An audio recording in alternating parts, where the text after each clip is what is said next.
एक लंबे अरसे के बाद मुझे याद है कि पिछले साल कोविड के पहले दौर के ख़त्म होने पर जो पहला बड़ा जमावड़ा हुआ था, नीलाभ की याद में ही था। और उस वक्त भी हम हिंदुस्तान को रिपोर्टर्स कैसे देख रहे हैं, पत्रकार कैसे देख रही हैं, इस पर विचार करने के लिए मिले थे। और उस जमावड़े के बाद आज 1 साल बाद हम फिर मिल रहे हैं और ये गनीमत है। गनीमत हमारे वक्त का सबसे महत्वपूर्ण शब्द है, गनीमत। तो गनीमत है कि हम सब लोग यहाँ हैं और हम सब अभी बात कर पा रहे हैं। आपका स्वागत है। नीलाभ मिश्रा की याद में मिलना हम सब के लिए बहुत कठिन है, लेकिन ये एक मौका है जब नीलाभ के सारे मित्र जो नीलाभ को जानते थे, जिन्होंने नीलाभ के साथ काम किया था अलग अलग रूपों में, वे एक दूसरे से मिल पाते हैं। और वे जो नीलाभ के ख्याल के हैं, हम ख्याल हैं, और वे जो नीलाभ के हम पेशा हैं, हम ख्याल हों या ना हों, लेकिन हम पेशा हैं, उनके साथ काम न करने के बावजूद उन सब के लिए यह एक मौका है। 2018 में नीलाभ के हमसे अलग हो जाने के बाद हमने यह तय किया कि हम उनकी फिक्रों के इर्द गिर्द, उनकी चिंताओं के इर्द गिर्द संवाद का एक सिलसिला चलाएंगे। यह सिर्फ उस रोज़ नहीं जिस रोज़ नीलाभ हमसे अलग हुए थे, यानी 24 फरवरी को 2018, आज से 4 साल होने को आए, बल्कि अगर सुविधा हुई और साधन जुट सके तो साल भर संवाद की यह श्रृंखला चलाएंगे। क्योंकि नीलाभ मिश्रा पत्रकार थे, लेखक थे, कवि थे, लेकिन उसके साथ बहुत बड़े गप्पी भी थे, अड्डेबाज। अभी परसों हम बैठे थे और आशीष नंदी और उनकी पत्नी थी, और उन्होंने कहा कि आशीष बंगाली है, अड्डेबाज है, उसको अड्डे से उठाना बहुत मुश्किल है। तो नीलाभ बिहारी थे लेकिन अड्डेबाज थे, और अड्डे से हटाना बहुत मुश्किल था। तो हमारा काम है अड्डा लगाते रहना और उन अड्डों में एक दूसरे से मिलकर बातचीत करते रहना, और उससे अगर कोई समझ बन सके और वह समझ समाज का कुछ कर सके या समाज के साथ कुछ कर सके, उसकी उम्मीद करना। नीलाभ मिश्रा का परिचय इस हॉल में देने की आवश्यकता नहीं है, आप सब उनको जानते हैं। 3 दशक से ज़्यादा नीलाभ मिश्रा ने हिंदी और अंग्रेज़ी में पत्रकारिता की, अलग अलग जगहों पर रहे। दोनों ही भाषाओं में समान अधिकार से उन्होंने लेखन किया। नीलाभ वैसे पत्रकारों में नहीं थे जो खुद को वस्तुनिष्ठ पत्रकार या निष्पक्ष पत्रकार बतलाते हैं। नीलाभ को इसमें कोई शर्म नहीं थी कि वो ये कहें कि उनका एक पक्ष है और वह पक्ष साधारण जन का पक्ष है, और उस पक्ष की दृष्टि से ही वे पूरी दुनिया को देखते हैं। और उनका कोई विश्वास संतुलनवादी पत्रकारिता करने में नहीं था, जिसे आप वस्तुनिष्ठ या ऑब्जेक्टिव जर्नलिज्म कहते हैं, जिसमें न तो कोई जुर्म होता है, न कोई मुजरिम होता है, जिसमें सब कुछ सिर्फ घटित होता रहता है और पत्रकार उसे रिपोर्ट करता रहता है, उसमें शामिल हुए बिना। नीलाभ ने जब नेशनल हेराल्ड का संपादन संभाला, उस वक्त वो चिंताएं हम सब के दिमाग में बहुत गहरी थीं। अब लगता है जिनके बोझ तले हम इतना दब गए हैं कि इसकी उम्मीद नहीं कभी कभी लगती है कि हम निकल पाएंगे। लेकिन उन्हीं चिंताओं की वजह से नीलाभ मिश्रा ने नेशनल हेराल्ड का संपादन संभाला था। ये सोचते हुए कि मीडिया के इस पूरे परिदृश्य में हस्तक्षेप की एक जगह बनाई जा सकेगी, लेकिन नीलाभ 2018 में 24 फरवरी को हमसे अलग हुए, लिवर की एक बीमारी की वजह से। उसके प्रति भी वो खास से लापरवाह थे, ऐसा हमारा उन पर आरोप है। और कई बार हम उन पर इल्ज़ाम लगाते हैं कि उन्होंने अपने साथ लापरवाही की, और जब हमको उनकी ज़रूरत थी या पत्रकारिता को उनको ज़रूरत थी, उन्होंने इसकी चिंता नहीं की कि उनको रहना है और अपने शरीर की परवाह करनी है। हमने पिछले 4 वर्षों में अलग अलग विषयों पर बातचीत की है। नीलाभ मिश्रा के जन्मदिन पर 2018 को पीस आयनात में व्याख्यान दिया, लेकिन यह जो 24 फरवरी के आसपास हम जो संवाद आयोजित करते हैं, उसमें 2019 को हमने इलाहाबाद में, ये 2020 को हमने इलाहाबाद में कार्यक्रम आयोजित किया था, और 2020 में ही हमने 2 और कार्यक्रम किए थे।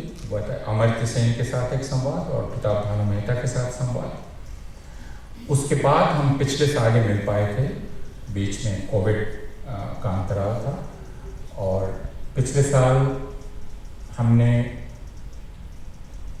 ये चर्चा की थी कि जो महिला पत्रकार हैं वे भारत की सच्चाई को किस तरह से देख रही हैं। और आज जब हम यहाँ मिल रहे हैं तो हम बात कर रहे हैं कि एक बहुसंख्यकवादी भारत की रिपोर्टिंग का मतलब क्या है। और आपने वक्ताओं की सूची देखी होगी, संचालक की सूची देखी होगी।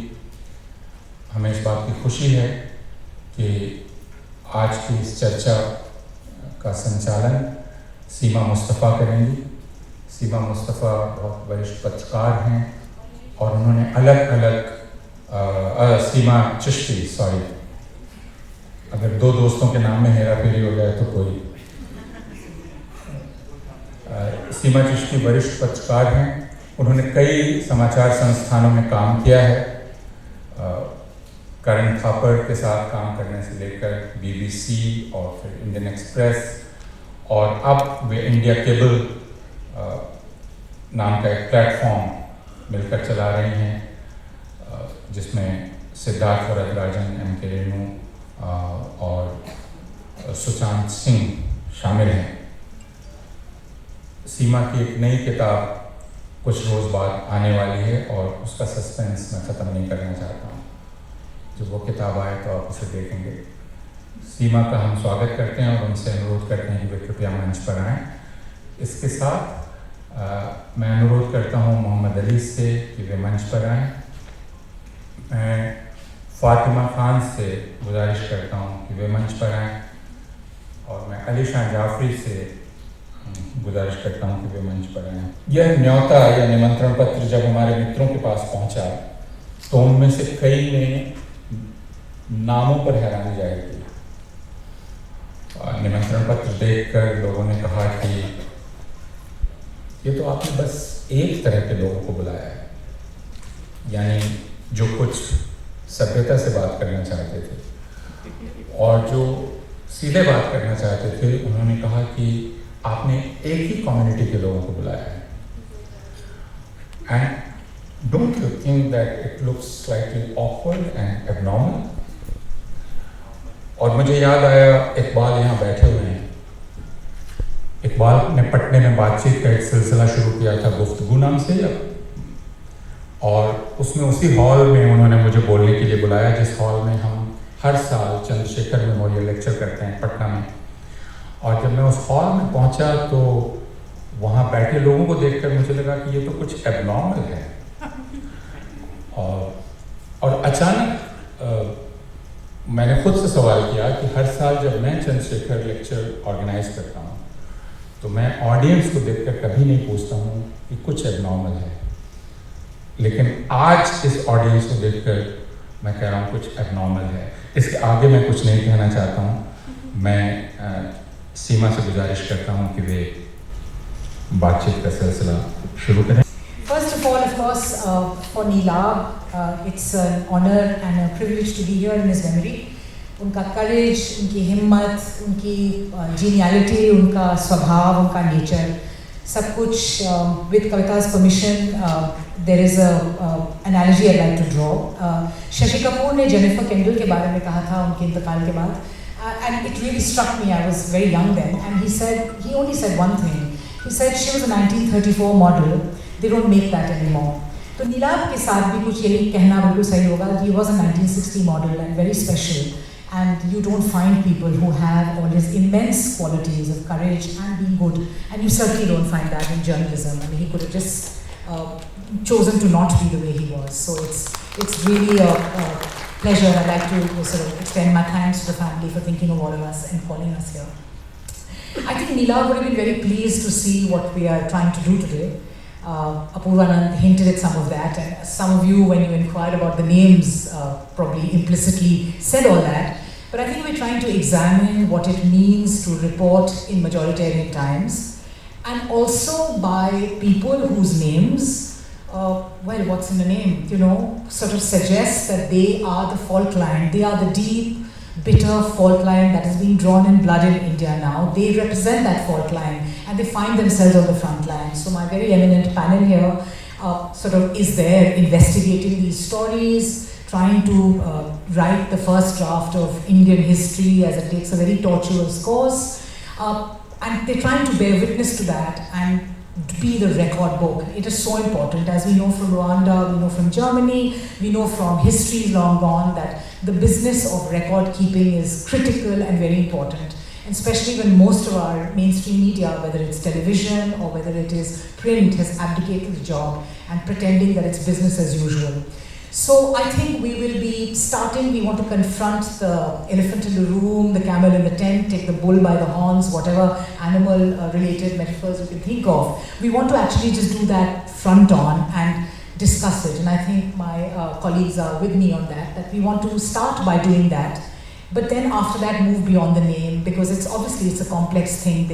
They also do other stories, they look at data science, artificial intelligence, maybe art, music, they cover all that. But what is it that majoritarian politics is doing to our society, our civilization, our polity? Very briefly, the format we follow is that each of us speaks, the three of them will speak for about 7 minutes, if you can kindly adhere to that. So we have ample time for arguing and fighting amongst ourselves, and our very distinguished audience, our guests, can interact with you and ask their questions. India since 1947, of course, made its peace after a very terrible time, and it's not as if what we confront now is something that we haven't seen trailers of, or it's not as if bitterness was not invented in 2014. These fault lines were there, but I think it's very important to interrogate what has changed, whether it was riots earlier, whether it was the anti-Sikh pogrom, whether it was Gujarat, whether it was other riots, it was Meerut, Haryana, whether it was everything, Ayodhya. We know as reporters, and some of you who would have witnessed those times, that there was a fellowship and an acceptance of the norms and the fact that these were exceptions. You can call it hypocrisy, you can call it what you will, but that hypocrisy, that acceptance of the morality, the norm, the fact that there is an Indian nationalism existed. And if you just have to look at the newspapers and television channels which are reporting things in such a grotesque way and see what they said in 1992, what was on their covers then, it was a completely different portrayal. So those are very different times, and I think it's very important to recognize that, because at one level we keep saying that it was all the same. So some of us who've reported on those times and we report now, it's almost as if the operating system has changed. And that's very important. So we will try in our interaction, in our discussions with you, to try and unpack some of all this kind of complexity, and maybe it'll be of some use to everybody. So I have 2 A's and I have 1 F. So I think I will just be partial to the F and request Fatima Khan, our very eminent, bright and feisty journalist, to start with your unique prism in how you see your experience or what you make of the Majoritarian Times that you report from. Hi everyone. I'm just really happy to see such a full auditorium. I was just telling Seema I wasn't expecting this, so thank you. This is really very kind of you to spare a Thursday evening and come here. There is a lot of chatter about our names and what we bring to the table, and it's such a deja vu for me because I found myself having this conversation over and over again, incidentally with many of my editors over the years, where I just felt this deep sense of frustration, where I just told them, look, I'm not diversity quota, I bring something to the table and you benefit from that. I bring a certain rigor to the stories that will be published on your websites that you will claim to be a work of your reporter, and I'm glad to work for you, but you need to understand that what I bring or what any other Muslim reporter working in your newsroom will bring is a certain window into an existing lived experience of oppression of so many in this country. And this is not to say that I, in any sense, even remotely represent Muslims who are oppressed or lynched or marginalized, or the most marginalized section of Muslims in the country today. The fact that I can speak in this language or sit amongst you or have found acceptability amongst you, frankly, means that I do come from a fairly privileged section of Muslims too. But the fact is that, why is representation important? And this is something that when I meet young journalists as well in journalism schools, there's almost this sense of, okay, having this name will help us in so and so way, but I'm saying that representation helps because it adds to the final product. It will add to what you will publish. Why is it important for a Muslim to go in right areas and cover the stories? Of course, the corollary is that, today if you see most reporting on bigotry or riots or hate crimes, inevitably 8 out of 10 times the byline will be a Muslim journalist byline, and I leave it to my Hindu colleagues and editors to reflect upon why more Hindus aren't keen on covering it. But I found myself repeatedly fighting within newsrooms with editors, telling them that, look, if there is a story that needs to be covered in India today most urgently, it is this. So I think at the very onset, I'd just like to clarify that, I like to extend good faith to people. So if people are asking me questions about objectivity, I will extend good faith and imagine that, okay, probably this is coming from a good place and genuine curiosity. But I think all of us need to ask ourselves, why our Hindu colleagues, Brahmin reporters are not asked this question of objectivity over and over again. Why will my editor tell me that, make sure if you're doing an investigative piece, the lawyer you're quoting is a Hindu lawyer and not a Muslim lawyer? Why is it that a fellow Hindu who's covering the same story probably will do the exact same story, won't be asked those questions? So I think one is this prejudice that, frankly, liberals, intellectuals, progressives need to confront within themselves and reflect. But I think purely from a journalistic point of view, I think this farce of objectivity that has continued in Indian newsrooms for far too long, at the cost of truth, at the cost of justice, at the cost of honest, good, ground-thumping reporting, is something that we really need to overhaul at this point. And I'd love to continue this conversation, but I'll just hand over the mic to my colleagues. मुझे जो फातिमा ने जहाँ से जो बात ख़त्म की, मैं वहीं से शुरू करूँगा कि ये डाइवर्सिटी का क्वेश्चन या फिर ऑब्जेक्टिविटी का क्वेश्चन, मुझे इस ज़रूरत भी नहीं लगती कि इस क्वेश्चन पर बात की जाए। जब आप किसी से ये सवाल पूछते हैं कि, और वो कह रहा है कि हर किसी इंसान को मारना चाहता हूँ, मैं उनको ऐसे मारना चाहता हूँ या वैसे मारना चाहता हूँ, वो आपका अगला सवाल होता है। आपके पास ये ऑप्शन नहीं होता है कि आप जब वो काम कर रहे हैं तब आप उससे ये पूछ सकें, तुम भाई क्यों मारना चाहते हो, हमें मत मारो। आप एक काम कर रहे हैं और आप उससे 2 डिटेल्स और निकलवाना चाहते हैं कि आप उससे पूछें कि कैसे मारोगे, कब मारोगे, क्यों मारोगे। आज लगभग 2 साल हो गए हैं और इसी दिल्ली में आपको याद होगा कि CAA का प्रोटेस्ट चल रहा था और दंगे उसके बाद हुए और लगभग 53 के आसपास लोगों की डेथ हुई उसमें।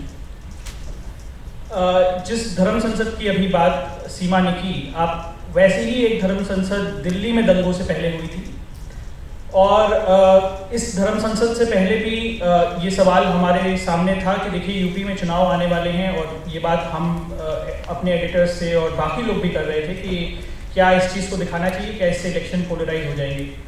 मेरा इस पर एक बहुत क्लियर स्टैंड है कि देखिए इलेक्शंस पोलराइज हो जाएंगे तो क्या होगा, बीजेपी जीत जाएगी इलेक्शन तो भी क्या होगा। आपका काम ना ही कोई जर्नलिस्ट, कोई पॉलिटिकल स्ट्रैटेजिस्ट है, हमारा ये काम देखना नहीं है कि बीजेपी जीत रही है या हार रही है, या कौन सी पार्टी जीत रही है हार रही है।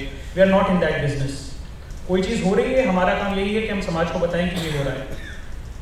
दूसरी चीज़, जो बात फातिमा ने कही थी, और उसी बात को मैं फिर से, कि ये सारे सवाल इस वजह से भी पूछे जाते हैं कि आप किसी भी सिचुएशन में होते हैं और आप उस सिचुएशन को थोड़ा अलग तरीके से देख रहे होते हैं, अगर एक लंबे वक्त से देख रहे होते हैं और आप उसमें भी इन्वॉल्व होते हैं। आप अभी कर्नाटका में देख रहे हैं कि ये हिजाब का मसला चल रहा है, हिजाब के खिलाफ एक प्रोटेस्ट चल रहा है। उससे पहले दिल्ली में ही सीए के खिलाफ प्रोटेस्ट हो रहा था, और एंटी सीए प्रोटेस्ट जिसको बोला गया, फिर बोला गया दूसरी तरफ प्रो सीए प्रोटेस्ट हो रहा है, जिसको अपूर्वानंद एंटी सीए प्रोटेस्ट कहते हैं, क्योंकि वो मुसलमानों के प्रोटेस्ट के खिलाफ प्रोटेस्ट था। उसी तरीके से आपने कुछ दिन पहले देखा कि गुरुग्राम में ये चीज़ शुरू हुई कि हम नमाज के खिलाफ प्रोटेस्ट करेंगे। अगर आप जानते होंगे कि गुरुग्राम में 2018-19 से ये चीज़ चल रही है, लगातार हो रही है। वहीं थूक जिहाद के नाम पर एक बड़े तबके को मुसलमानों के उनको अनएम्प्लॉयमेंट की तरफ ढकेला जा रहा है कि ये रोटियों में थूकते हैं, ये फलों में थूकते हैं। फिर 2020 में आपने देखा यूपी में और तमाम जगहों पर, मध्य प्रदेश में लगभग 5 स्टेट्स में उसके बाद एक लॉ बना कन्वर्जन पर, और उसमें लव जिहाद का जिक्र नहीं है, लेकिन वो लव जिहाद के खिलाफ लॉ बना था। आप देख रहे हैं कि उत्तराखंड में मुसलमान ज़मीन खरीदते हैं, ये कॉन्स्पिरेसी है, इसके खिलाफ लैंड जिहाद का कानून बन रहा है। वैसे ही आप देखते हैं कि गुजरात में अंतर्राष्ट्रीय विश्व हिंदू परिषद बोल रही है कि आप ट्रक चलाते हैं तो इस रास्ते पे जो मुसलमानों की दुकानें हैं वहाँ से ना खरीदिए। ये बात अलग है कि उत्तर प्रदेश में, अगर मैं वापस आ जाऊँ, और ये हर स्टेट में किसी ना किसी तरीके से कुछ ना कुछ चल रहा होता है। जब ये सवाल पूछा जाता है कि देखिए मुसलमान उर्दू पर कहीं पर अटैक, कहीं किसी लैंग्वेज के ऊपर अटैक, किसी प्रोफेसर के ऊपर अटैक, किसी इंस्टीट्यूशन के ऊपर जो एक्सप्लिसिटली मुसलमान है उसके ऊपर अटैक, जब ये सवाल आप मान लेते हैं कि देखिए ये अटैक गलत है, ये कथित लव जिहाद के नाम पर अटैक गलत है, ये बाकी सारी चीज़ें गलत हैं, और किसी के दाढ़ी नोचना गलत है, टोपी उतार देना गलत है, उनको नमाज ना पढ़ने देना गलत है। हम लोग इतने लिबरल तो हैं, हम ये बात मानते हैं कि ये सारी चीज़ें गलत हैं। बट हिजाब, इसमें देखिए थोड़ा सा उनके प्रोटेस्ट का जो आप फेमिनिस्ट पर्सपेक्टिव है इस बार जो हो रहा है, वो आप नहीं देख पा रहे हैं। तो आप जब एक्सेप्टेबल आप इंगेज करने की बात करने लगते हैं एक ऐसे बिगेटेड आर्गुमेंट से जिसमें आप इमेंसिपेशन ढूंढ रहे हैं, या फिर आप किसी भी तरीके से उसको रैशनलाइज करके उस कॉन्वर्सेशन को अलग ले जा रहे हैं, तो मुझे लगता है कि आप उसकी एक साइड को पूरी तरीके से जिस वजह से वो शुरू हुआ था उसको आप देखना बंद कर देते हैं।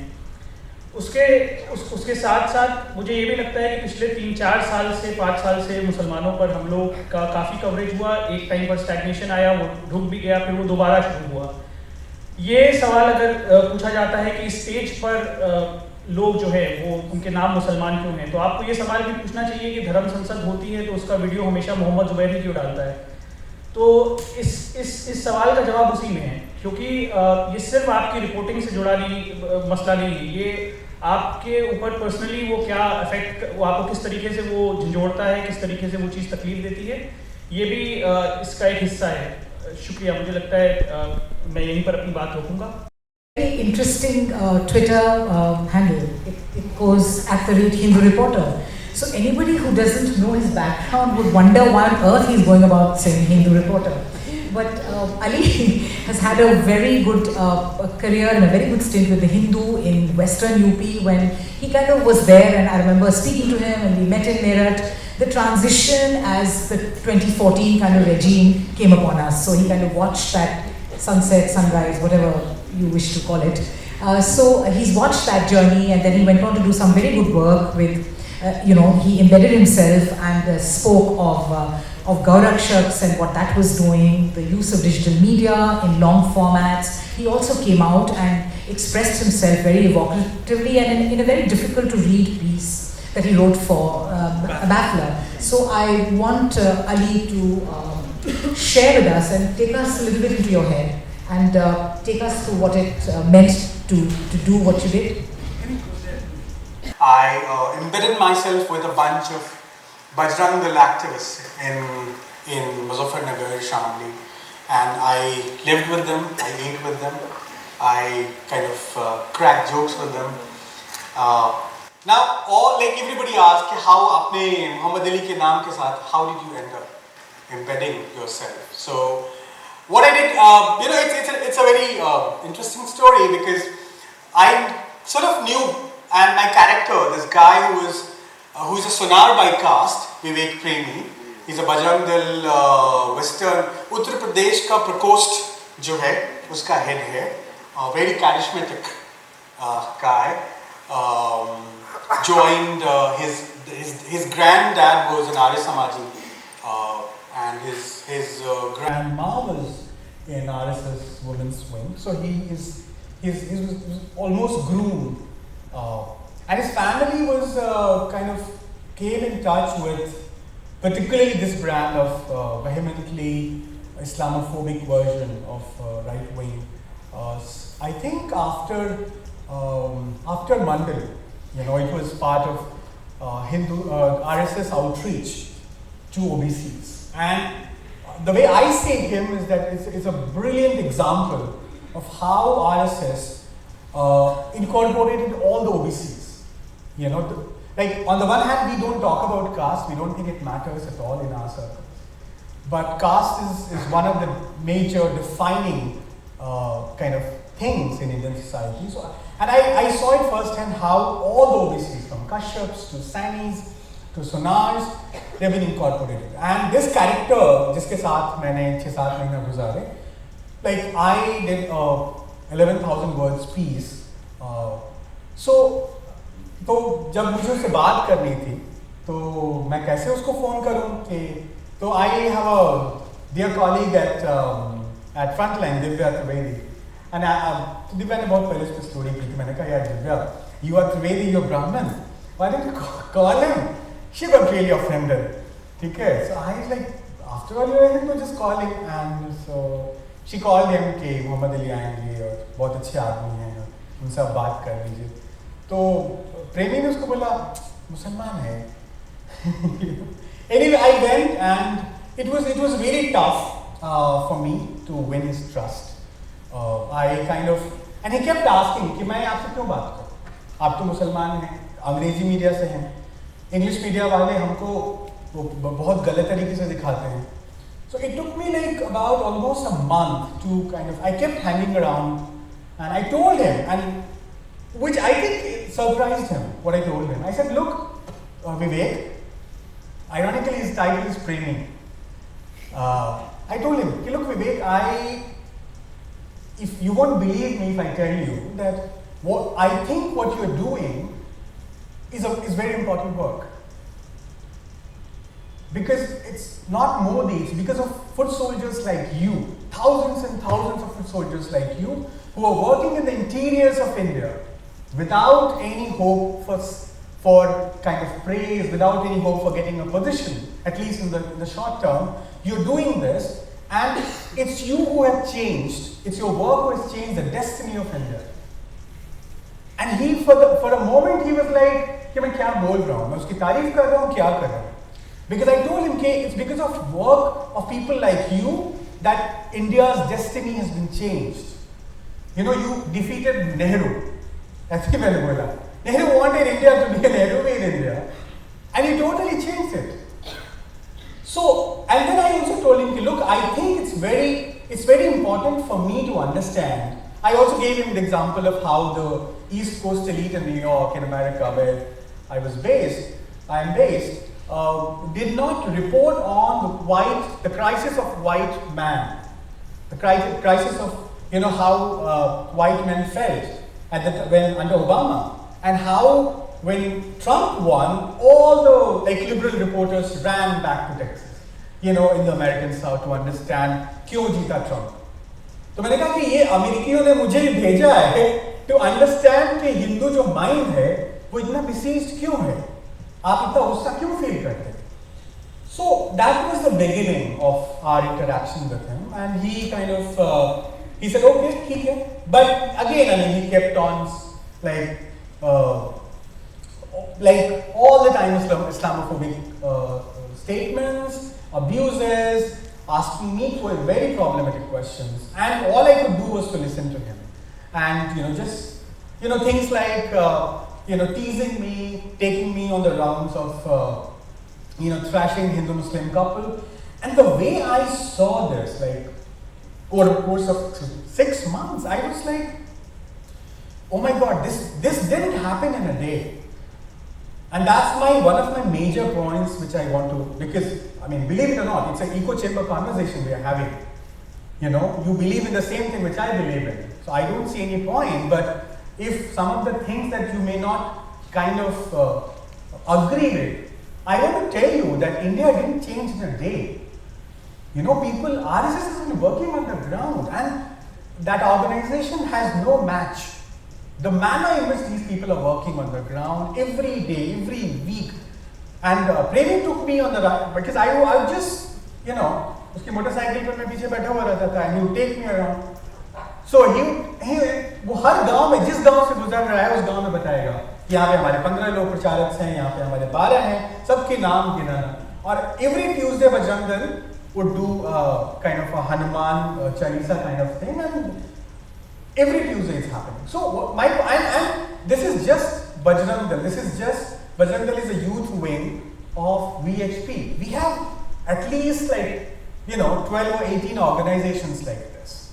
So he would, what I learned is that he has perfected this art of khabar cheese. Anything happening in the region, in Western UP, everything will come on his WhatsApp. So I was like, how does it work? So he said, देखिए अभी एक WhatsApp आया है मेरे पास कि शामली के कोई restaurant में एक सस्पिशियस मुस्लिम लड़का जो है हिंदू लड़की के साथ बैठा हुआ है. So हम लोग गए वहाँ पे, and मेरा तो दिल जो है what the fuck am I doing? I mean, why am I here? To witness this, and it was it was almost existentialist, questioning yourself, why are you doing this? Anyway, also to understand what's happening. So I went there and they said कि देखिए वो जो लड़का बैठा हुआ है ना, वो मुसलमान है. मैंने कैसे पहचाना आपने? बोला कि एक जो वेटर है उसने अलर्ट कर दिया हमें, और वो मुसलमान इसलिए क्योंकि उसने ऐसे बात की, ये उर्दू शब्द का इस्तेमाल किया, ये सब हमारा पैमाना है. तो उनका ये है कि वेस्टर्न यूपी के किसी होटल में अगर कोई मुस्लिम इंटररिलीजियस कपल या कि इनफैक्ट हिंदू कपल आ रहा है, despite that the waiter, the waiting staff, hospitality staff will know कि ये इसका UID, इसके आधार कार्ड पे तो मुसलमान है लेकिन ये लड़का है UID कार्ड पे तो हिंदू नाम है लेकिन लड़का है मुसलमान. So this is what's happening in today's India. And I'll just take one more minute to kind of, and then he मतलब मैं लगातार बैठा रहा, and he would tell me things like देखिए अली जी आपको तो कन्वर्ट होना है, ठीक है, आप मानिए नहीं मानिए, and he would tell me with such straight face, and I do nothing but smile because by then we had some kind of rapport. I was like तुमको जो बकवास करनी है कर लो, मैं तो यही करने वाला. So and he would tease me with all the Islamophobic, his friend कि आप यहाँ क्यों हैं, आप अपने मुसलमान भाई को बताते क्यों नहीं हैं, सब पाकिस्तान का गाता है, इंडिया का खाता है, ठीक है, all the sorts of Islamophobic propaganda which RSS literature and RSS WhatsApp groups has. And he's like आप convert, तो आपको खुद convert करना पड़ेगा. मैंने कहा यार I hope कि करना ना पड़े, मैं मुसलमान ही मरूं, तो नहीं देखिए आप बोल रहे हैं ठीक है, लेकिन अगर आपको कन्वर्ट नहीं करना पड़ा, देखिए एक दिन ऐसा आएगा, हम रहे ना रहे. And the way he was telling me, the way he was saying it, almost like prophetic, with so much of conviction, कि हम रहे न रहे, बीजेपी रहे न रहे, आरएसएस रहे न रहे, आपके बच्चों को कन्वर्ट होना पड़ेगा अगर आपको यहाँ रहना है. So this is the conviction, we are kind of seeing, and this And you know, like this was for 2018, and I wanted to look at his WhatsApp because that's where all the propaganda goes, right? And मुझे डर तो इतना लग रहा था कैसे उसको बोलें कि WhatsApp दिखा दो मुझे अपना, because that's where all is. मैंने 2 हफ्ते तक उसका ब्रेन वॉश करने की कोशिश की. Literally, like the irony of this sentence, like I'm trying to brainwash one brainwash man. It's like देखिए, हमको अगर वाइड में कुछ छापना होगा तो हमको ये बहुत ज़रूरी है कि हमको पता चले कि आप सोच क्या रहे हैं. मतलब आप सोचते क्या हैं, हिंदू जो माइंड है वो किस क्राइसिस से गुजर रहा है, और ये अमेरिकन एडिटर जानना चाहते हैं. तो आप ज़रा मुझे दिखाइए क्या हो रहा है. तो उसने बोला 2-3 हफ्ते के ब्रेन वॉशिंग के बाद, लाइक कॉन्वर्सेशन के बाद, एंड ये सब क्या है, ठीक है देख लीजिए, ले लीजिए. And this happened in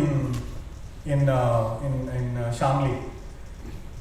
and this like, लेकिन आप कोई फॉरवर्ड मत कीजिएगा, हम करेंगे फॉरवर्ड, छुइएगा नहीं इसको, बस देखिए.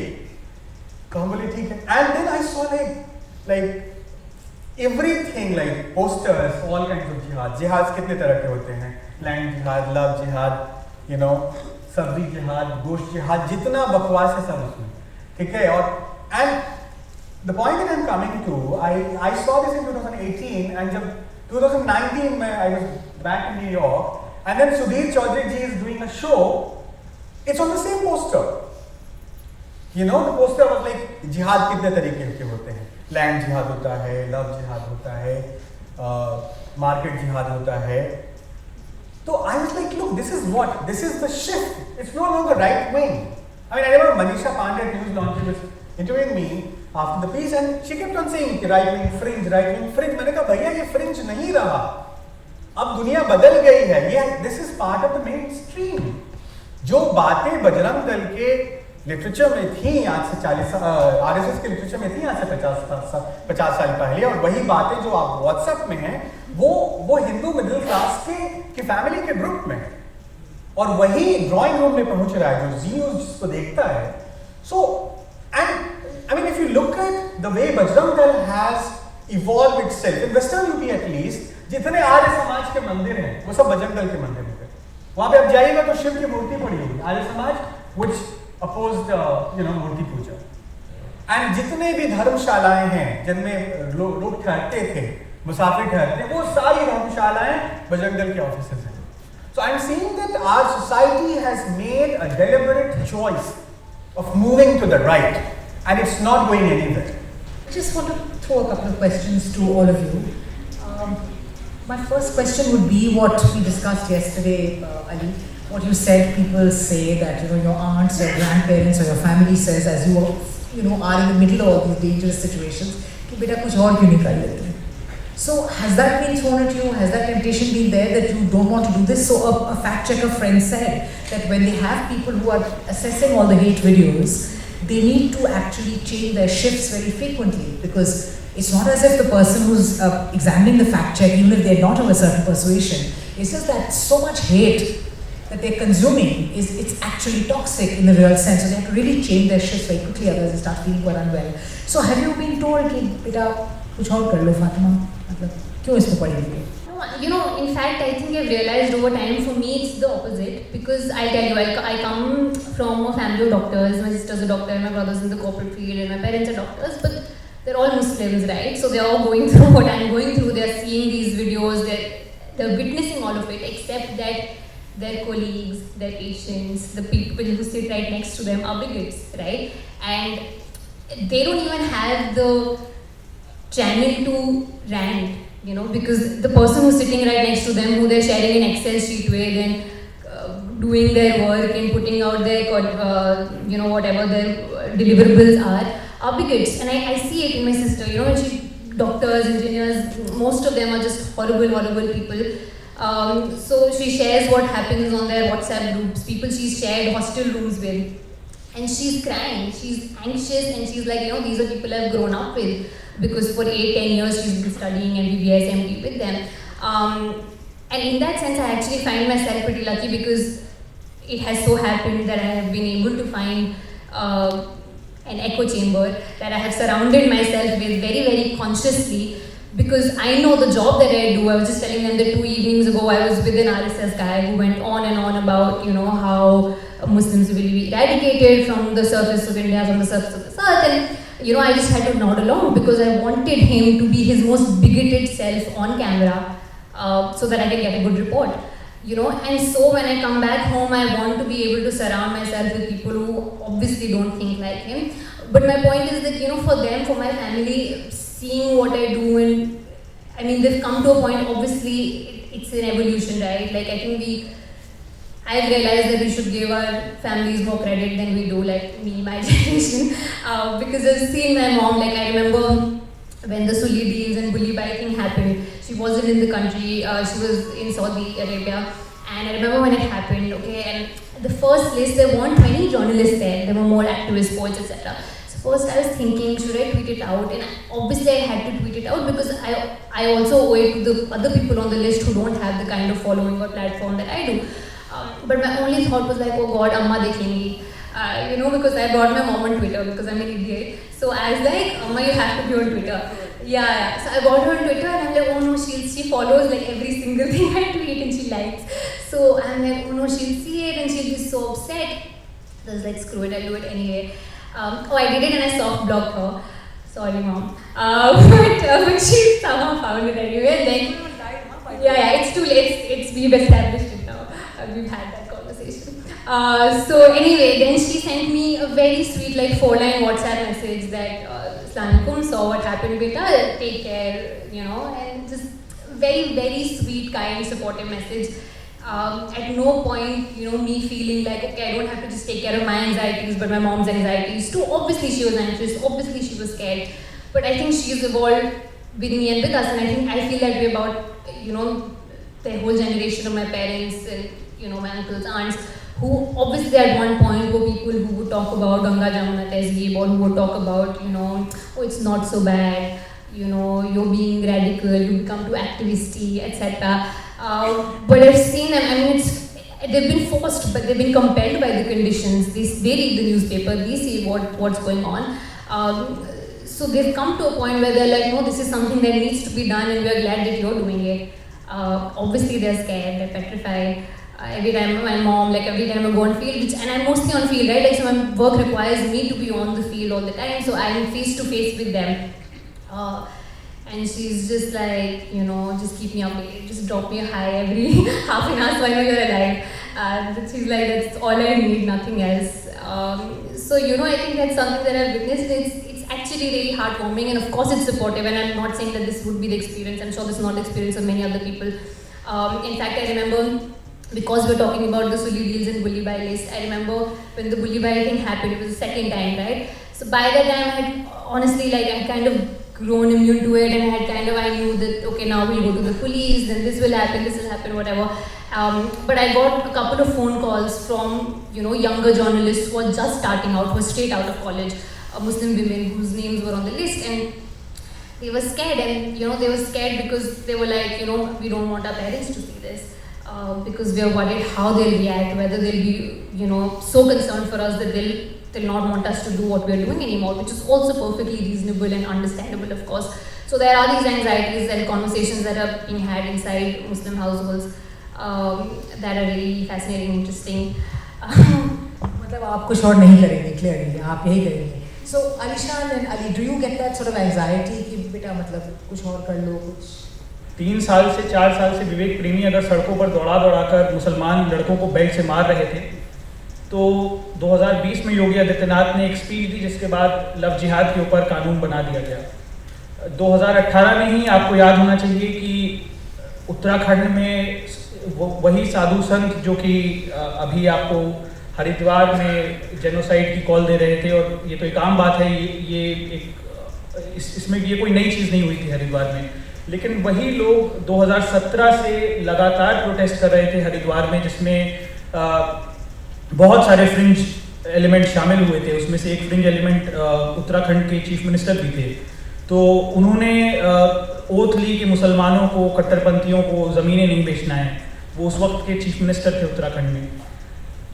और 2020 में अचानक से, ये 3 साल की कैंपेन के बाद अचानक से एक मिनिस्टर ने एक लेटर लिखा कि देखिए हमको खबरें मिल रही हैं लोगों से कि यहाँ पर लैंड जिहाद बहुत हो रहा है और मुसलमानों की अचानक से यहाँ पर पॉपुलेशन बढ़ गई है। चीफ मिनिस्टर ने बोला कि हमको खुफिया सूत्रों से खबर मिली है कि ऐसा हो रहा है। आप सोच सकते हैं कि स्टेट का इंटेलिजेंस कितना माहिर होगा। जो चीज़ 3 साल पहले यति नरसिंहानंद ने बता दी थी, वो 4 साल बाद 3 साल बाद स्टेट को पता चली। तो ये जो कैंपेन्स होती हैं जिसको फ्रिंज कहकर टाल दिया जाता है और हटा दिया जाता है, ये तो लफ्ज़ फ्रिंज से मुझे बहुत नफरत है व्यक्तिगत तौर पर, लेकिन जिसको फ्रिंज बोलकर आप हटा देते हैं, पूरा साइड कर देते हैं, वो 3-4 साल बाद किसी की ज़िंदगी पर असर कर देता है। और जब ये एक सवाल पूछा जाता है कि अरे वो आपको गाली ही तो दे रहा है, तो मैं ये पूछता हूँ कि आप मुझे गाली दी जा रही है, ठीक है, वो गाली आपको क्यों नहीं दे रहा है? और अगर गाली खाना इतनी ही आम बात है तो सबको गाली खाना चाहिए। मैं स्टेज पर बैठकर पूरे ऑडियंस में एक आदमी का नाम पूछकर गाली तक नहीं यहाँ पर नहीं बैठा हूँ। तो जब ये सवाल पूछा जाता है गाली दे रहा है या फिर आपको वो कह रहा है इससे कुछ होने नहीं वाला है। ये धर्म संसद में जो अभी बोला गया उसमें कई लोगों ने ये कमेंट लिखा कि ये लोग एक पूरा फॉर्मर ब्यूरोक्रेट्स ने और इन सब ने एक लेटर लिखा कि देखिए इसका कोई असर नहीं होने वाला है, ये लोग तो बातें कर रहे हैं। और भाई ये लोग बातें कर रहे हैं, लेकिन ऐसी ही बातें दिल्ली से पहले की थी और उन बातों में 40-50 लोग मर गए। तो मुझे यही लगता है कि हम लोग जिस सिचुएशन में हैं और हम लोग जिस तरीके से देखते हैं, हम लोग सिर्फ उसको एज रिपोर्टर्स नहीं देखते हैं। हमें पर्सनली भी तकलीफ होती है क्योंकि आप 4 गालियाँ अगर मुसलमानों को दे रहे हैं और हम उसको रिकॉर्ड कर रहे हैं, तो उस टाइम पर हम इतने मैकेनिकल नहीं हो सकते हैं कि हम ये झूठ बोल सकें कि इसका तो मुझे कोई असर नहीं पड़ा, इस पर तो मुझे एक रिपोर्ट लिखना है बस। मैं किताब भी लिख रहा हूँ, वो basically it centers around Akhlaq's lynching and how India changed in the last 50 years through his story and the people who lynched him, because he was lynched by his best friends. So तो उसके जरिए मैंने बहुत वक्त बिताया अखलाक के लिंचर्स के साथ में, उनके साथ खाना खाया है, you know, और उनके बच्चों के लिए टॉफी में ले गया हूँ। अब सोचिए क्या गुजर रही होगी। मैं इसलिए ले जा रहा हूँ बिकॉज मुझे एक्सेस मिलेगा, you know, otherwise वो मुझसे बात नहीं करेंगे। They like और and they also know that I can't do anything, so they can speak whatever the hell they want to speak about. So they'll say all sorts of things कि अखलाक तो वो तो रैडिकल हो गया था, वो तो आतंकी हो गया था, वो तो उसने तो गन बनाना शुरू कर दिया था अपने लोहार की दुकान में, और कोई उसका बोलेगा all these people have lynched Akhlaq, okay, and I'm sitting with them, I'm trying to understand उन्होंने ऐसा क्यों किया, like day in day out, क्या बात, just trying to understand their motivations, the kind of people they are. And तो किसी कोई बगल से बोलेगा कि देखिए यही तो वीडियो है, and I am sitting having tea, sipping tea, next to me, you know, they are showing me the video of Akhlaq's lynching. Someone shows me the lynching from the other angle, you know. I just imagine, I feel like smashing their head literally, but I can't do that. I'm suppressing all that anger. You know, and also like, you know, this idea of humanizing. Matlab, see, humanizing is very easy. If you, as a journalist, it's very easy to demonize. You know, my problem with the Indian media is this, that we never reported on the Hindu right, you know, in a way they should have been reported. Like maximum 2014 से पहले का reporting देखिएगा तो बजरंग दल पे reporting ये विभाजन होती थी 14 फरवरी को कि ये they are eve teasing you know, couples. अरे भाई उसके अलावा भी वो काम कर रहे हो तो जाके देखिए, and without like you read my piece, I never judged them. You know, you have to try to understand what they are doing, why they are doing it. I'm not saying justify. So and that's what Vivek Premi told me कि आप लोग तो demonize कर देते हैं, तो demonize करना बहुत आसान है, you know. So my attempt was to also humanize them so that we understand where it all is coming from. And while in the process of humanizing, you end up damaging your heart. So that's what I've written in the Buffalo piece, like so much of anger. I just start crying. Like I go to therapy every week. I am on 2 like strong antidepressants. You know, I don't go on social media very rarely. You know, once in 2 days, 3 days, because anything can be triggering. सुबह 5 बजे मुझे नींद आती है, and my therapist in New York said कि can't you do something else? What you said, कुछ और कर लो. मैंने कहा कि और कुछ मुझे करना नहीं आता और फिर लोग मुझे पूछेंगे नहीं, ठीक है? So I like it, because I know that I'm trying to tell the story of my country, to my countrymen and others. So there's so much of anger. There's also guilt.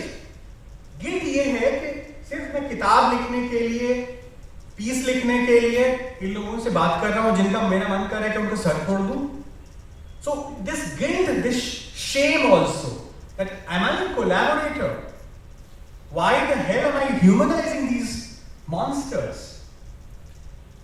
So this guilt, shame, this profound sense of guilt, that कि क्या मैं मुसलमानों की लाश पे मैं किताब लिखना चाहता हूँ, because I'm sitting right next to Akhlaq's house. Akhlaq's lynchers live right. They were all of them were they grew up with him. They were his best friends. And imagine them talking about Akhlaq, in the most despicable manner. I mean, हुआ क्या, briefly मैं बताता हूँ कि जब इन दोनों को bell मिल रहा था सबको लिंचर्स को, तो उसमें से एक ने बोला कि अली जी आपको रहना पड़ेगा वहाँ पे. मैं वहाँ हूँ, जेल से बाहर ही आ रहे हैं. One guy came and hugged me. Ali भाई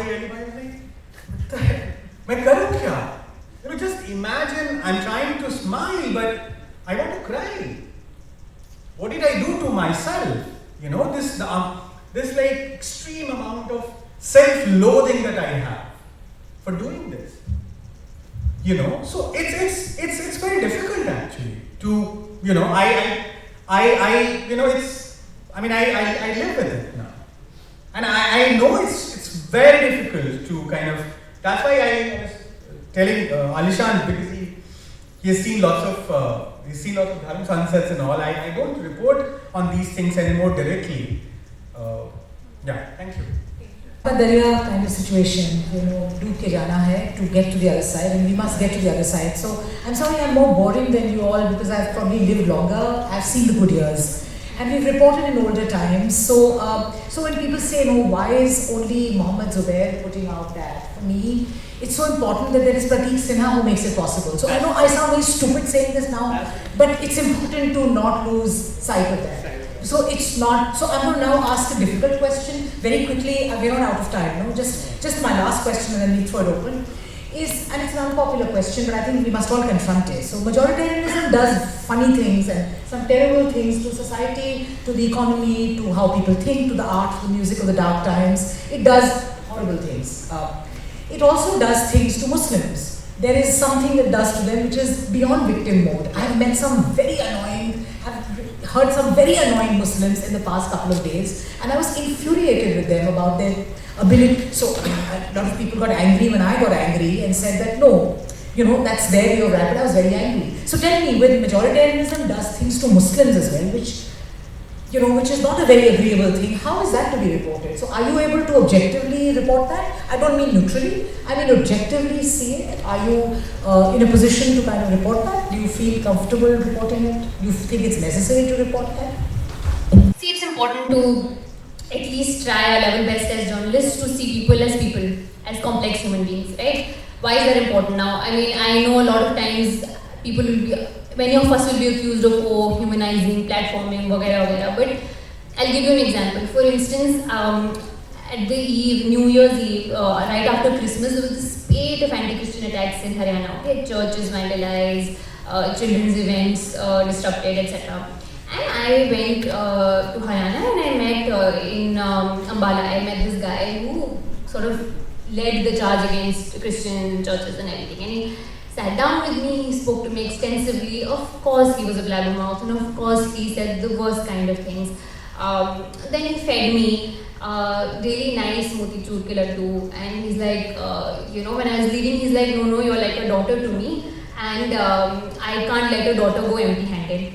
So he gave me like some 50,000 rupees and he's like, please, just token of appreciation. And I said, no, ye zyada ho jayega, I'm a journalist, I can't take money from you. So I was like, okay, you know what? So he had a young daughter. I was like, you know what? if I'm like a daughter to you, she's like a daughter to me, so I'll give her the money. And that was honestly a very, very genuine, sweet moment we had there. And of course, later I'll go and I'll show his videos and I'll juxtapose it with the CCTV footage I have of him disrupting that event. Which is to say that he's probably a great guy. You know, he's a good father, he's a good Samaritan, environmentalist, dog lover, all of these things. And he also wants Muslims dead. So all of those things can coexist, which is important because often when I speak to people who aren't as engaged in this sort of ecosystem or do the work that I do, there's almost a sense of dismissal. Arey, ye to pagal hain, you know, they're stupid, whatever, this is, if fringe, if not fringe, then there will be almost this denial that these are people from amongst us. And my point is, these are people from amongst us because my best friend who's extremely liberal, who hates BJP, his father is a huge Sanghi, you know. And he, like I said, he's a great father. And this friend of mine, he's probably going through a worse existential crisis than I am because he's like, you know, I share a dinner table with him every night. He's just been the most incredible father I could have asked for, and then he goes and votes for BJP. So how do I rationalize that in my head? Which is why I think right now India is also, just as an aside, it's just like this heaven for a social scientist. I think it's just incredible because it's bizarre and it's astounding, but it's also great fun. You know, purely from a journalistic point of view, have a lot of fun reporting these things because the field surprises you, you know, and that's what I say, let the field surprise you. You know, of course I'm a human being, so I have my prejudices, I have my preconceived notions, but you have to allow people to be people, and you have to allow them to be their most comfortable selves, which is when they'll open up to you, which is when you will see them as holistic, you know, flesh and bones human beings. As for the Muslim community, so you have to understand, every community has all sorts of people. But I get what you're saying, right? When sustained oppression can do something to you, to your psyche, and you know, a lot of people have a problem when I use the term Muslim bigots, and I'm like, you know what, but I can't call them bigots. The problem is when I use false equivalences like Mustamhis or some bizarre terminology like this, but I'm saying that of course there can be Muslim radicals and orthodox and bigots. There can be extremely sexist Muslim men who, you know, will go on Twitter and say anti-Modi stuff, and you know, they'll come back and they'll treat their sisters and wives and all this in the worst way possible because they're male chauvinists. I know far too many of them, and I'm like, you know, you were literally on Twitter 5 minutes ago talking about egalitarianism. So it hurts me, you know, it really, for me, I feel the biggest problem is when there is a very obvious cognitive dissonance that I can sense, but they can't, you know, which is like I'm saying, people are complex and it's hilarious, but it's also, in that moment, I'm like, you know, I really want to call you out on this sexism right now, but I won't because, you know, obviously I understand that there is this like stream of oppression that you are a victim of too. I mean, interestingly, you know, just this reminds me of this book that I'm reading by this young black activist and author, and it's about race and it's about being a black woman in America, in today's America. And there's a very interesting quote in there. I'm going to paraphrase it a little bit because I don't remember it exactly, but she was basically catcalled by a bunch of, you know, black men. And she's like, you know, my immediate instinct was I wanted to go to the police station right down the street and complain about them, but I stopped myself because do I want these black men to be killed by the institutions? Do I want their head to be thumped on the pavement, you know? And that to me was incredible because for her immediate oppressors are those people. But obviously there is this bigger oppression that she has to always account for at all given times.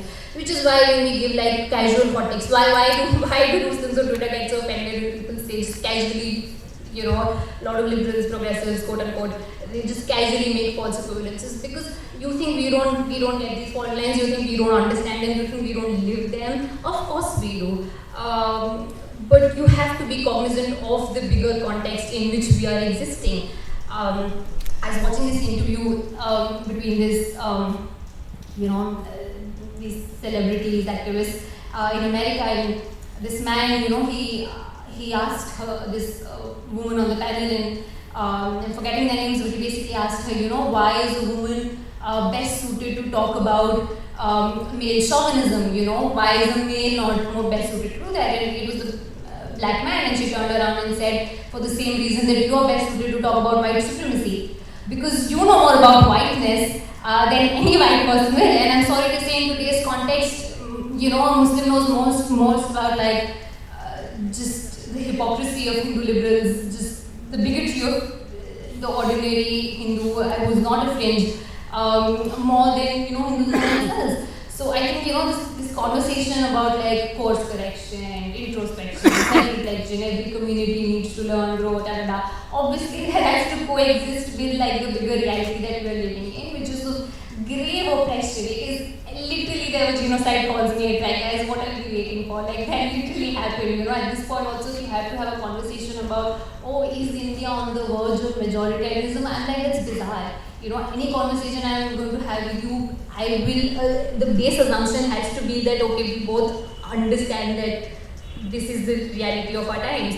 And then we can talk about, okay, reflection, patriarchy within community, this, that. But that has to be like the base foundation of the conversation. So that's a tough one. And I think about it a lot. You know, I kind of preempted your question because it's something that's on my mind all the time because you know, I've covered gender for a fair bit of time, and then I cover communalism and social justice, and I do find often there are so many intersections that people don't talk about and people don't want to talk about it.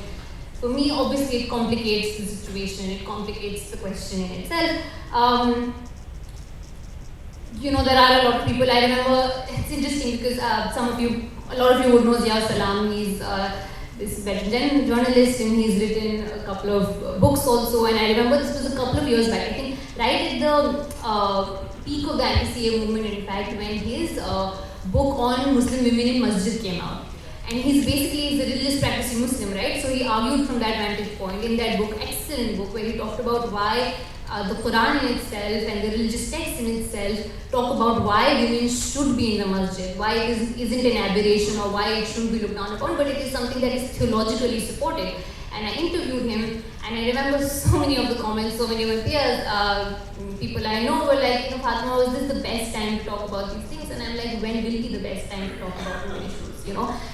This is something that Gayatri Spivak also spoke about, you know, where she was like, strategic essentialism is the term she used, where you're like, you have to essentialize what the problem at hand is, right? Like, if India is going through independence, that the women question will be kept at last, because we have to defeat the British. So, you know, this is something that women will constantly, repeatedly be told that, okay, we'll talk about it later.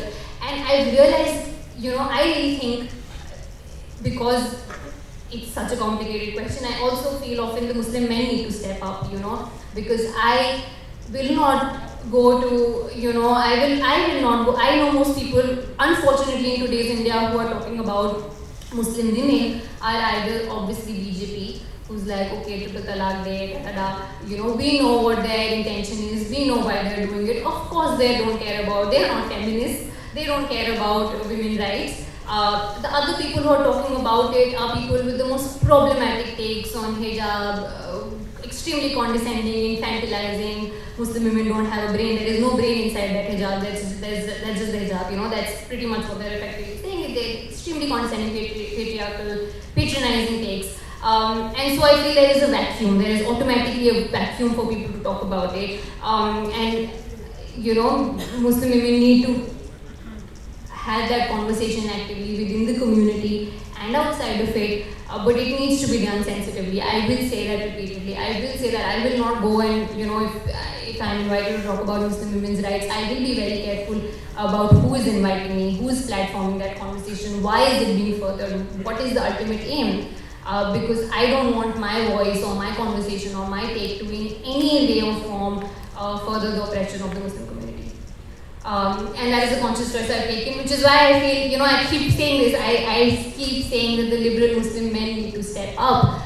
You know, I see so many of them tweeting constantly against Modi and constantly about Haram Sansads, this, that, but they'll not bring this up at all. This is not a conversation they're even willing to have within their homes. Forget outside of it. But that is a conversation I will have. I'm not okay with Hindu liberals stepping in, and I'm not okay with them dictating the contours or the outline of this conversation at all.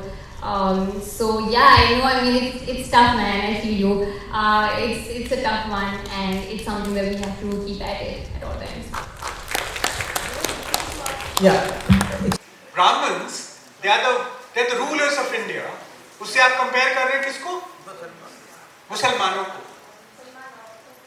ठीक है, तो और मुसलमान औरतों को, जो कि मतलब उनके भी जवाब में मैं बोलना चाहूँगा कि मुस्लिम औरतें शाहीन बाग में बैठी थी, प्रोटेस्ट कर रही थी, तो क्या वो असर्शन नहीं था?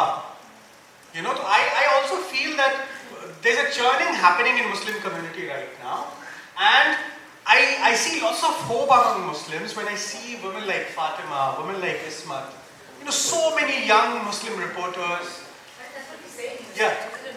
Yeah. Yeah, so देखिए ये तो CAA प्रोटेस्ट तो बहुत अनफॉर्चुनेट है ना. ये प्रोटेस्ट होने की जरूरत क्यों आ पड़ी?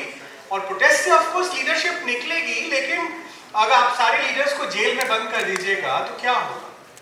तो ऑफ कोर्स पॉजिटिव साइड भी है, नेगेटिव साइड भी है.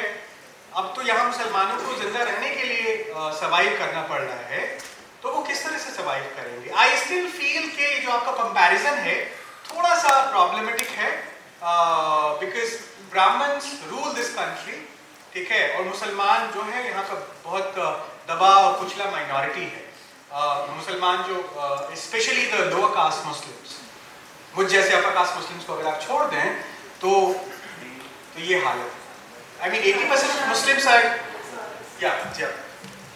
ये इज्जत के लिए लड़ाई अगर लोग लड़ रहे हैं, और इज्जत और जीने के अधिकार की लड़ाई, तो उसके बाद अगर वो जीत जाते हैं, अगर हम अज्यूम करते हैं कि मुसलमान जो लड़ाइयाँ लड़ रहे हैं वो ज़्यादातर लड़ाइयाँ इज्जत और जीने के अधिकार की लड़ाइयाँ हैं, अगर जीत जाते हैं तो उनको या तो जिंदा रहने का मौका मिल जाएगा या तो इज्जत मिल जाएगी.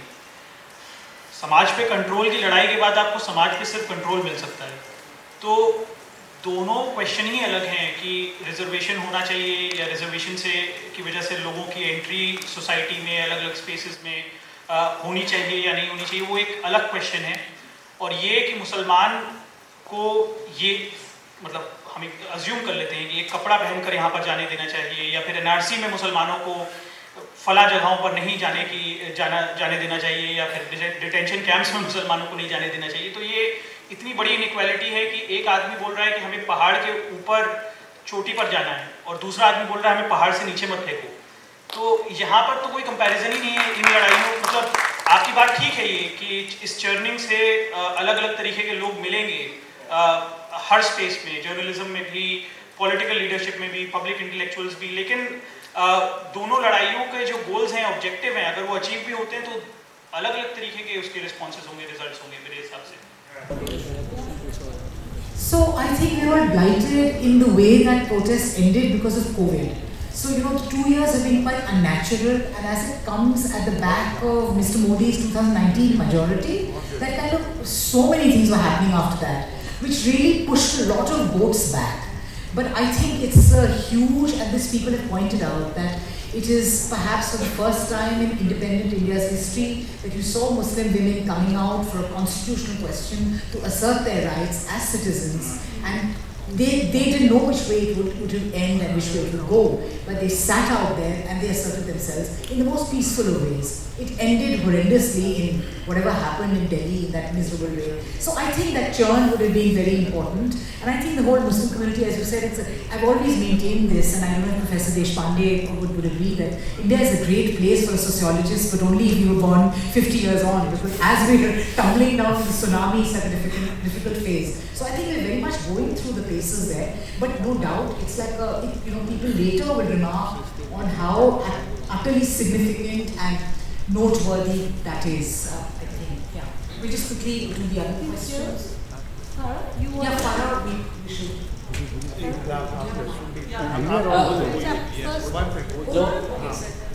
मेरा नाम तरुण है, मैं दिल्ली स्कूल ऑफ जर्नलिज्म से हूँ, राजस्थान से. He is my classmate. मेरा एक क्वेश्चन था कि मैंने एक सवाल पूछना है जो पावर से रिलेटेड है. एक सिंपल वर्ड है पावर. तो पावर को मैंने 3 भाग में इसको अलग किया है. सवाल क्या है? मेरा सवाल इसी तीनों भाग से. जल्दी बताइए. पावर को मैंने 3 डिवाइड किया है. एक एक्सट्रीम पावर है, दूसरा मॉडरेट पावर है और तीसरा है एक लो पावर। तो पहले पावर में आता है विच इज रनिंग, जो गवर्नमेंट अभी चल रही है, extreme power. Second is moderate power is journalism and third is lower power is community.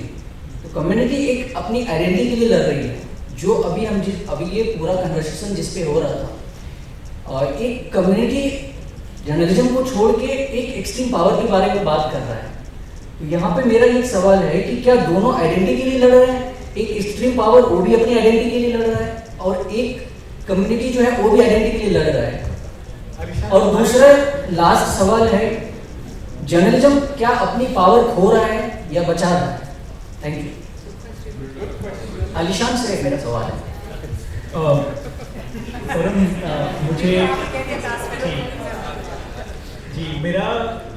मुझे मतलब मैं कंपैरिजंस दोनों के अलग हैं, सॉफ्ट पावर के आप जो भी बात कह रहे हैं, जर्नलिस्ट क्या इन्फ्लुएंस रखते हैं या जर्नलिस्ट क्या अपनी पावर खो रहे हैं। मैं क्योंकि ये आइडेंटिटी का क्वेश्चन तो ऑफ कोर्स है, आप एक जगह पर जाते हैं, आप अगर गवर्नमेंट आइडेंटिटी के लिए कर रही है तो मैं इस बात को मैं नहीं झुटलाऊंगा कि मैं आइडेंटिटी के लिए नहीं कर रहा हूँ। मैं भी ऑफ कोर्स आइडेंटिटी के लिए ही बात करता हूँ, मैं पर्सनली बात कर रहा हूँ, पैनल के बाकी लोगों से के लिए नहीं बोल रहा हूँ मैं। तो ये बात है, ये बात ठीक है कि और वो रिएक्शन भी है उसका, क्योंकि ये इस वक्त की ज़रूरत थी। इस वक्त में शायद मेरे हिसाब से यही एक रिस्पॉन्स हो सकता था। 2 साल में 3 साल में बहुत सारे ऐसे मुसलमान लोग हैं जो आपको पहले नहीं दिखते थे ट्विटर पर या बाकी जगहों पर, और वो आपको दिखने लगे हैं और बहुत ही आप कह सकते हैं कन्विंसिंग तरीके से बातचीत करते हुए दिखाई देते हैं, बहुत शार्प आर्ग्यूमेंट्स होते हैं, और जिनको एक टाइम पे माना जाता था जिनकी इंटेलेक्चुअल लीडरशिप है वो दाएं बाएं हो जाते हैं जब मुसलमान उनसे सवाल पूछते हैं या फिर उनकी बातों को काटते हैं। तो वो एक चीज़ है। लेकिन जो आपका दूसरा सवाल है कि क्या जर्नलिज्म अपनी वैल्यू खो रहा है, एक जगह पर खो रहा है, एक जगह पर पा रहा है।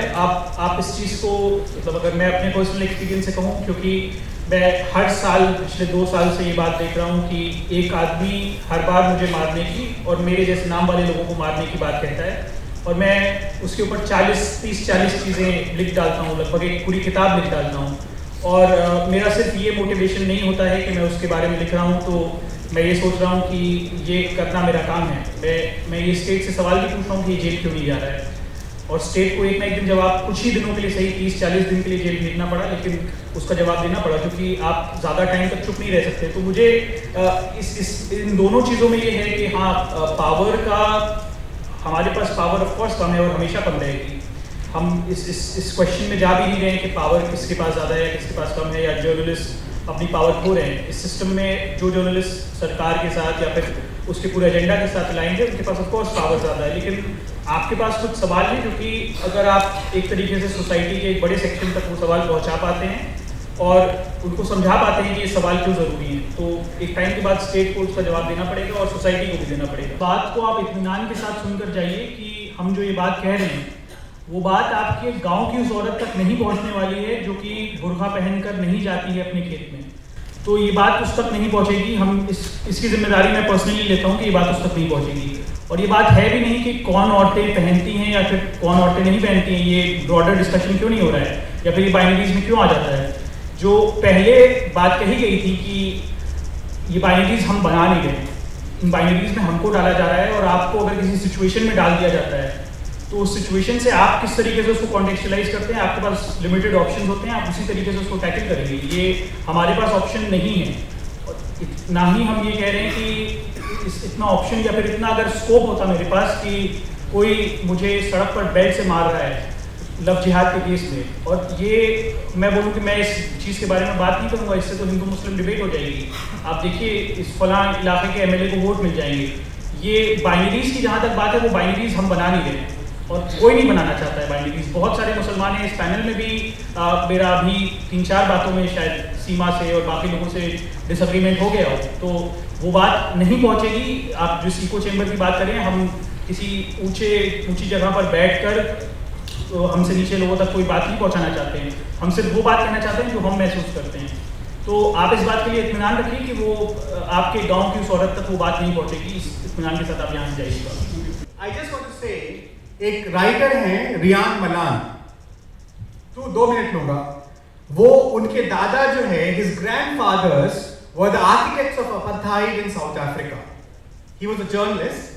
He was a journalist in United States.